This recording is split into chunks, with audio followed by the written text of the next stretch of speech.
අද මම මේ වීඩියෝ එකෙන් එක්ස්ප්ලেইন කරන්න යන්නේ මගේ database management system subject එකේ question set වල 22 වෙනි question set එක. ඉතින් අපි බලමු මට හම්බෙලා තියෙන question set එක මොකක්ද කියලා. ඉතින් මෙන්න මේක තමයි අපිට හම්බෙලා තියෙන question set එක. අපි යමු පළවෙනි ප්‍රශ්නෙට. හරි. ඉතින් අපිට කියනවා මෙන්න මේ දිනයේ යෙදී තිබිච්ච examination එකේ සිංහල subject එකට participate වෙච්ච ළමයින්ගේ details ටික හොයන්න කියලා. ඉතින් මේ විදිහට අපිට කෝර එකක් ලියා ගන්න පුළුවන්. අපේ මෙන්න මේ විදිහට details ටික හොයන්න සිංහල subject එකේ examination date එක තමයි මෙන්න මේක. ඉතින් අපි ලියමු අපේ කෝරි එක. ඉතින් මෙන්න මේ විදිහට තමයි අපේ පළවෙනි ප්‍රශ්නේ කෝරි එක එන්නේ. ඉතින් මම ලියාගත්ත අපේ කෝරි එක මේ විදිහට select all කියලා මම මේ විදිහට උඩම දීලා තියෙනවා. අපේ table එකේ name එක student කියලා දීලා තියෙනවා. student කියන table එකෙන් details ටික select කරන්න කියලා මම මෙතන උඩින්ම දීලා ඊට පස්සේ මම where close එකක් දාලා මේ විදිහට තියෙනවා student index number එක තියෙන්න ඕන. ඊට පස්සේ මම දාගෙන තියෙනවා sub query එකක් මෙන්න මේ විදිහට. ඉතින් ඒ sub query එක ඇතුලේ මම inner join කරගෙන තියෙනවා subject table එක වගේම exam term කියන table එක student exam mark record කියන table එකට. ඉතින් මම මෙතන කියනවා අන්තිමට where close එකක් දාලා සිංහල language and literature කියන subject name එක තියෙන ඒ වගේම exam date එක මෙන්න මේ date එක තියෙන exam date එක මෙන්න මේ 2023 ඒ වගේම subject name එක සිංහල language and literature මෙන්න මේ දෙක equal වෙන student ලගේ student index number එක select කරලා ගන්න කියලා කියනවා. ඊට පස්සේ මම කියනවා මෙතන ඒ කියන්නේ අපේ sub query එකට උඩින් මම කියනවා මෙන්න මේ අපි select කරලා ගන්න index numbers වල student ලා ඒ කියන්නේ index numbers වල අයිතිකාරයෝ select කරලා ඒ student ලගේ details ටික මෙතනදී අපිට select කරලා දෙන්න කියලා මම මේ විදිහට sub queries එක්කම ලියාගෙන තියෙනවා. ඉතින් අපි මේ විදිහට බලමු අපේ student ලගේ details ටික මේක execute කරගෙන. හරි. ඉතින් මේ විදිහට මට එනවා අපේ output එක අපේ සිංහල language එක මෙන්න මේ දිනේ මෙන්න මේ සිංහල language කියන examination එකට සහභාගී වෙච්ච ළමයින්ගේ details එක මේ විදිහට අපිට select වෙලා එනවා. ඉතින් ඕක තමයි අපේ පළවෙනි ප්‍රශ්නෙට answer එක. අපි යමු දෙවෙනි ප්‍රශ්නෙට. ඉතින් අපි යමු දෙවෙනි ප්‍රශ්නෙට.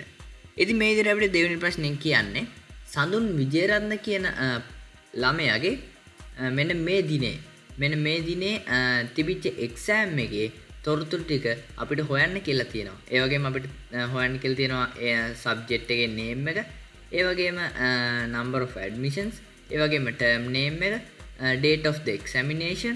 මේ විදිහට අපිට මෙන්න මේ ළමයාගේ සඳුන් විජේරත්න කියන ළමයාගේ තොරතුරු ටිකක් මේ විදිහට අපිට select කරන්න කියලා තියෙනවා. ඉතින් අපිට මේකට select query එකක් ලියා ගන්න පුළුවන්.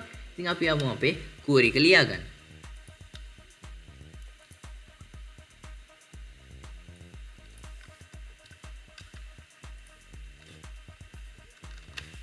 මම මේ විදිහට අපේ query එක ලියා ගන්නවා. අපිට මෙන්න මේ ප්‍රශ්නට අදාළ වෙන query එක තමයි මේ තියෙන්නේ.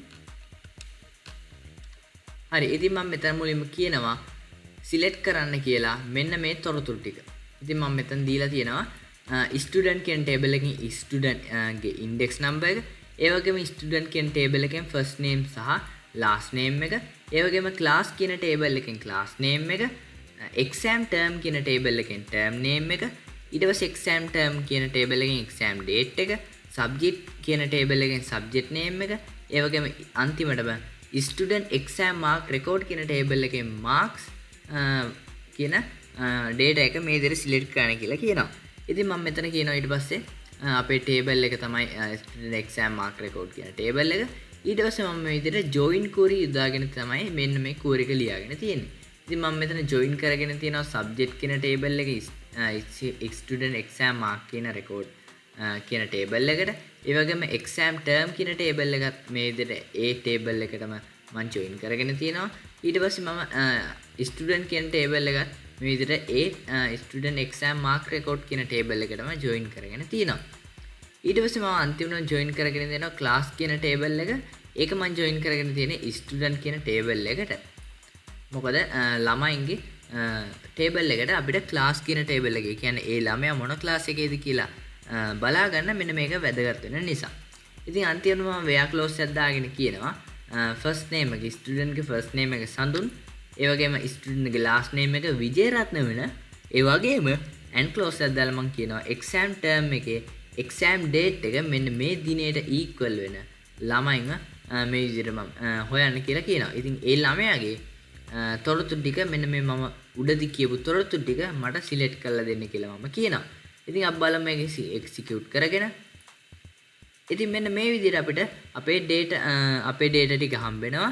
ඒ කියන්නේ අපේ සඳුන් විජේරත්න ලියපු එක්සෑම් වල, ඒ කියන්නේ මෙන්න මේ දිනේදී ලියපු එක්සෑම් වල ලකුණු වගේ මේ විදිහට අපිට ඉල්ලපු විස්තර අපිට මේ විදිහට ලබා ගන්න පුළුවන්. ඉතින් ඕක තමයි අපේ දෙවෙනි ප්‍රශ්නෙට ආන්සර් එක. ඉතින් අපි යමු ඊළඟට තුන්වෙනි ප්‍රශ්නෙට. ඉතින් මේක තමයි අපිට හම්බෙලා තියෙන තුන්වෙනි ප්‍රශ්නේ. අපිට කියනවා find the name, subject, marks, ඒ වගේම term of the examination, date of the examination. ඊට පස්සේ අපිට කියනවා ලකුණු 40ත් 70ත් අතර රේන්ජ් එකේ යන mathematics subject එක. ඒ වගේම මෙන්න මේ දවසේ පැවැත්විලා තියෙන. ඉතින් අපිට මෙන්න මේ තුන්වෙනි ප්‍රශ්නේ සරලව කිව්වොත් අපිට කියනවා 2020 7/10 වෙනි දින පැවැත්වෙච්ච mathematics කියන විභාගයෙන් ලකුණු 40ත් 70ත් අතර ගත්ත ළමයින්ගේ නම, subject එක, ලකුණු ප්‍රමාණය, ඒ වගේම term of the examination, date of the examination වගේ තොරතුරු ටික හොයන්න කියලා අපිට මේ විදිහට query එකේ scenario එක දීලා තියෙනවා. ඉතින් අපි යමු මේකට අදාළ query එක ලියන්න. ඉතින් මම මෙන්න මේ විදිහට අපේ ප්‍රශ්නෙට අදාළ query එක ලියා ගන්නවා. ඉතින් මේකෙදී අපිට හම්බ වෙනවා මේ විදිහට මුලින්ම මම ලියලා තියෙනවා select කියලා tag එකක් දාලා අපේ ඒ කියන්නේ අපිට ප්‍රශ්නෙන් ඉල්ලලා තිබ්බ data ටික. මුලින්ම මම student table එකෙන් first name එක වගේම last name එක, ඊට පස්සේ subject කියන table එකෙන් subject name එක, student කියන student exam mark record කියන table එකෙන් එයාගේ ලකුණු ප්‍රමාණය, ඒ වගේම exam term කියන table එකෙන් term name එක වගේම exam date එකත් මම මේ විදිහට select කරගෙන තියෙනවා. ඉතින් ඊට පස්සේ මම කියනවා table එකෙන් අපේ student exam mark කියන record table එකෙන් මේ විදිහට හොයන්න කියලා. මම මේක ලියාගෙන තියෙනවා inner join කරගෙන තියෙනවා. කියන්නේ අපේ join queries යොදාගෙන තමයි මම මේ query එක ලියාගෙන තියෙන්නේ. මුලින්ම මම subject exam student කියන table තුන අපේ student exam mark record කියන table එකට join කරගෙන තියෙනවා.